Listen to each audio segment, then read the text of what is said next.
Hello, bachcho, let's see the question. The question says that let vector A, vector B, vector C be three vectors of magnitude 1, 1 and 2 respectively.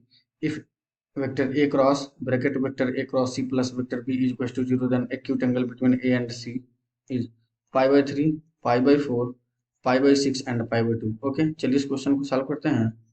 उससे पहले हम लिखेंगे अपना की concept. ठीक है, तो की कॉन्सेप्ट हमारे पास हो जाएगा, अगर हमारे पास दिया हुआ vector A cross vector B cross vector C, तो यह हमारे पास हो जाता है vector A dot vector C into में vector B minus vector A dot vector B into में वेक्टर सी हो जाएगा।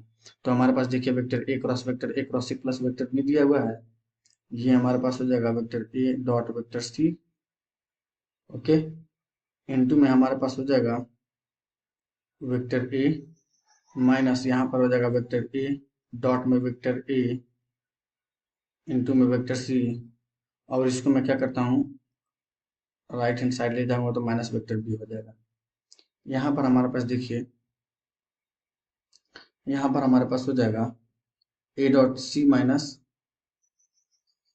इसको मैं लिख सकता हूँ C minus vector C minus vector A dot में वेक्टर सी, ओके, इनटू में vector A is equal to लिख सकता हूँ मैं वेक्टर बी।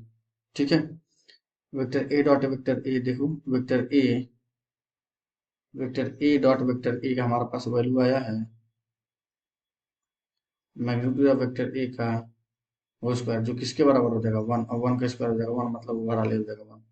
ठीक है, अब मैं क्या करता हूँ दोनों साइड मॉडुलस ले लेता हूँ, तो हमारे पास जाएगा magnitude of vector C minus A dot C into में वेक्टर ए का whole square is equal to, magnitude लेने के साथ साथ मैं स्क्वायर भी कर दिया हूँ। ठीक है, होल स्क्वायर। ठीक है, ये हमारे पास होगा मैग्नीट्यूड ऑफ वेक्टर सी का होल स्क्वायर, ये हमारे पास हो जाएगा प्लस में वेक्टर ए डॉट में वेक्टर सी का होल स्क्वायर इंटू में हो जाएगा, ये डॉट नहीं है, ठीक है, ये डॉट नहीं है, इंटू में हो जाएगा हमारे पास मैग्नीट्यूड ऑफ वेक्टर ए का होल स्क्वायर माइनस 2, ये हो जाएगा ए डॉट सी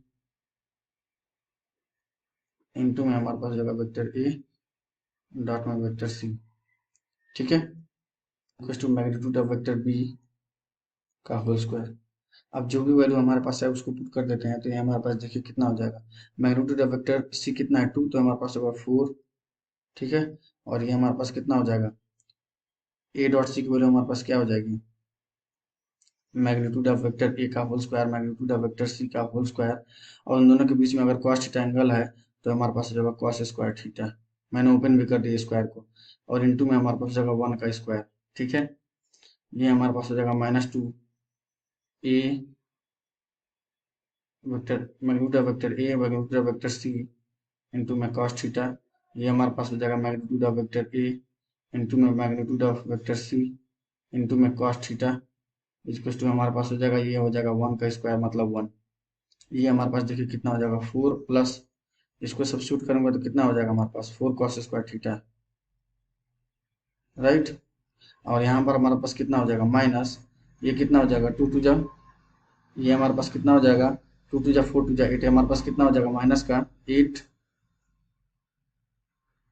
ये हमारे पास हो जाएगा 2, देखिए यहाँ पे 2 इंटू में 1 इंटू में ये हो जाएगा 2, और यहाँ पर हो जाएगा हमारे पास 1 इंटू 2, और कॉस्ट इंटू कॉस्ट हो जाएगा cos square theta is equal to हो जाएगा हमारे पास 1 चल रहा है। ठीक है, अब देखिए हमारे पास हो जाएगा 4 प्लस 4 कॉस स्क्वायर थीटा, ये हो जाएगा हमारे पास माइनस का 8 cos square theta is equal to 1, ये हमारे पास हो जाएगा 3 is equal to 4 cos square theta. So cos theta की वैल्यू हमारे पास क्या आ जाएगी प्लस माइनस √3/2, तो पॉजिटिव यहाँ से थीटा नेगेटिव वाला लेना नहीं है, एक्यूट एंगल बताना है, तो यहाँ से हमारे पास एक एंगल और पॉसिबिलिटी है सेकंड क्वाड्रेंट में, ऑब्ट्यूज एंगल पाई माइनस कितना हो जाएगा हमारे पास पाई माइनस पाई/6 भी आएगा, लेकिन वो एक्यूट एंगल नहीं है। अब हम लोग को वो ऑब्टूज है वो, तो हम लोग को एक्यूट एंगल है ना, तो theta equals to pi by 6 आ जाएगा। तो ऑप्शन नंबर कौन सा करेक्ट हो जाएगा? C is the correct one. I hope you will understand. Best of luck. Thank you.